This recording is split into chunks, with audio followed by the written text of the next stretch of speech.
Hablábamos reiterando sobre el tema de todos este liqueo del Departamento de Defensa, pero quería preguntarte algo también como cubano. Yo me pregunto todos los días en esta mesa si Cuba no va a pagar un precio por el alineamiento, por el apoyo. Es un apoyo diplomático, es un apoyo estratégico, propagandístico y yo sospecho que también militar, de alguna manera, a Rusia. ¿Has notado eso?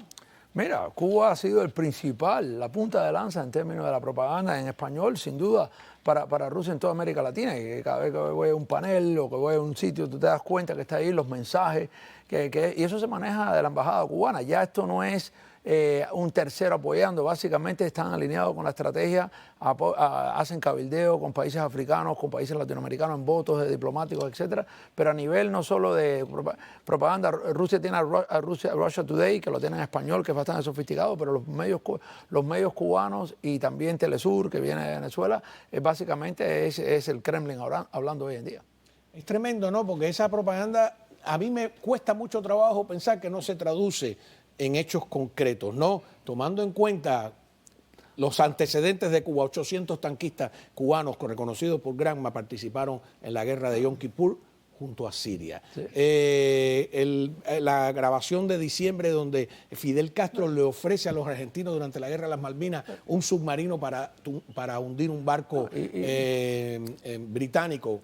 Y no me extraña que no haya asesores cubanos. Cuba le ha facilitado a Rusia, por ejemplo, Rusia no tiene el poder obviamente que tiene China en América Latina, y mucho menos con la guerra en Ucrania, que no tiene los recursos, pero sí tiene tropas en Nicaragua, donde tiene una base de entrenamiento ahí en Nicaragua, obviamente tiene personal en Cuba y lo tiene en Venezuela, el grupo Wagner también está presente, ¿no? El grupo paramilitar. El alto mando del ejército ruso estuvo en Cuba hace poco de visita, el barco con hay una red piezas de aviones a Norcorea. Hay una red que opera en todos ciberataques, de otro tipo de inteligencia, que opera coordinados con rusos, y de hecho, irónicamente, murió el jefe de esta red después de tantos años. Los rusos lo enterraron con honores en el Kremlin, vivía en Chile por 20 años, una cosa no se sabía, ¿no? Entonces que tienen la operación del norte argentino, los rusos tienen, pero Cuba es parte de coordinar este tipo de cosas. No, porque a ver, te pueden decir, tú no tienes ninguna prueba de que haya una asesoría o participación directa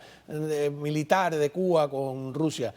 Yo no tengo ninguna prueba, pero me parece una inocencia no sospechar. No, me parece una inocencia absoluta. Especialmente con todo lo que le debe Cuba a Rusia. Y con todo lo que desea. Sí, desea y que le debe, ¿no? La deuda que tiene Cuba con Rusia, que es enorme, que le van perdonando a cambio de qué. Es una cosa terrible. Ahora vamos al liqueo.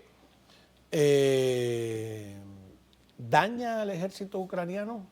Mira, yo creo que la filtración de esta inteligencia, aquí lo principal que hay es que no es que Estados Unidos estaba espiando, eso lo sabe todo el mundo, todos los países espían, Estados Unidos espía a sus enemigos, a sus amigos, a todo el mundo, como es esperar, pero los métodos se dieron. Yo creo que daña aquí de que, mira, se comprueba que Estados Unidos había hecho un gran trabajo en los servicios de inteligencia de penetrar los servicios de inteligencia rusos. Sabían cuándo iban a atacar, dónde iban a atacar, qué métodos estaban usando para atacar.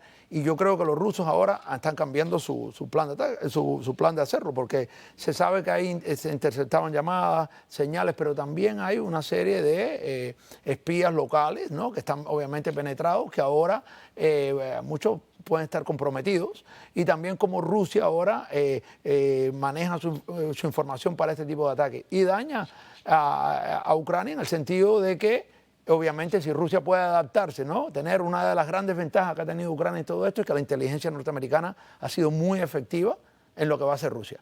Desde antes de la guerra, durante la guerra, pero estoy hablando a niveles, esto va a ser a niveles muy, muy específicos, y eso puede cambiar. Creo que eso es lo principal. De que estaban espiando a Zelensky, eso no es normal. Si estás dándole miles de millones de dólares a una persona, tienes que saber qué está pensando, y eso, y salió que espiaban a temas de Israel, en Corea del Sur, pero esto es normal. La cuestión es que también cuánta confianza a la hora de compartir información.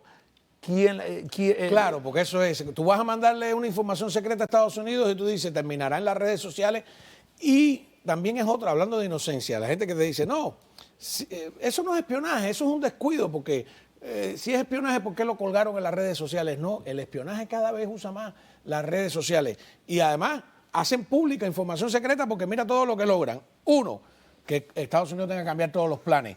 Dos, que ya ellos saben lo fundamental, ellos saben que dónde se va a producir, cuáles son las debilidades del enemigo, etcétera. Y tres, te desprestigian y crean una desconfianza. Eso es lo que te iba a decir. Y el punto más importante ahora es quién lo filtró. Claro. Entonces tienes que empezar, porque esto no solo es que se filtró algo de la CIA o que se filtró algo del Pentágono. Esto era de varias agencias, ¿no? Los papeles que preparaban para el jefe del Pentágono o inclusive para la Casa Blanca, que eran compartidos internamente por una serie. ¿Por dónde sale esta filtración? Y eso crea internamente ese tipo de cosas. Y causa ese tipo de dudas que hay internamente también. Eso ayuda ahora a que la desinformación pueda también ser de lo que se pone en las redes. De repente, qué cosas, y eran legítimos, ¿no? Pero qué cosas legítimas y que se le agregó algo más para cambiar la información. Eso también puede ser, ¿no? Entonces, ¿y qué otra cosa que logran?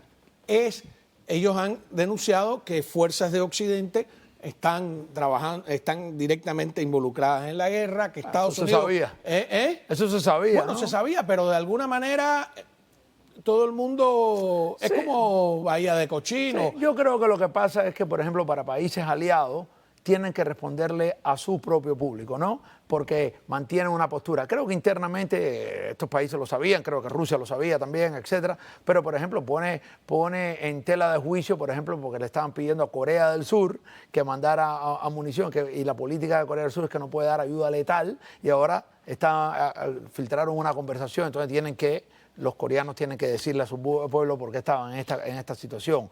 O si la Mossad estaba diciéndole a sus agentes en Israel que participaran en protestas que se estaban llevando a cabo ahora con el tema de las reformas judiciales. Cosas así que crean inestabilidad en política local interna en aliados. Creo que ese tipo de cosas sí. Pero una cosa también interesante, decía que Ucrania, para esta famosa contraofensiva, a lo mejor no tenía suficientes hombres preparados, no tenía suficiente munición, y ahí pues... ¿Y las debilidades de Ucrania? Las debilidades de Ucrania, que, de nuevo, Rusia tiene inteligencia, bueno, pero no tiene una serie de cosas confirmadas, y se ha levantado esa expectativa, que a mí algunas veces me parece casi una crónica de una contraofensiva anunciada. Venimos en la primavera a hacer esto, ¿no? Y ahora, pues bueno, creo que eso pone... ¿Por qué cuelgan en las redes? A veces es la manera más fácil de distribuir una información. Descaradamente lo cuelgan en las redes. Oye, si tú revisas, hay páginas que claramente son páginas utilizadas por los servicios de inteligencia de muchos lugares. El tema ideológico de trasfondo, los comunistas italianos apoyan a Putin. Salieron a la calle, tenemos las imágenes, con sus viejas consignas, a decir, y el argumento es el mismo: no queremos que usen nuestro dinero, aquí lo vemos, mira, no queremos pagar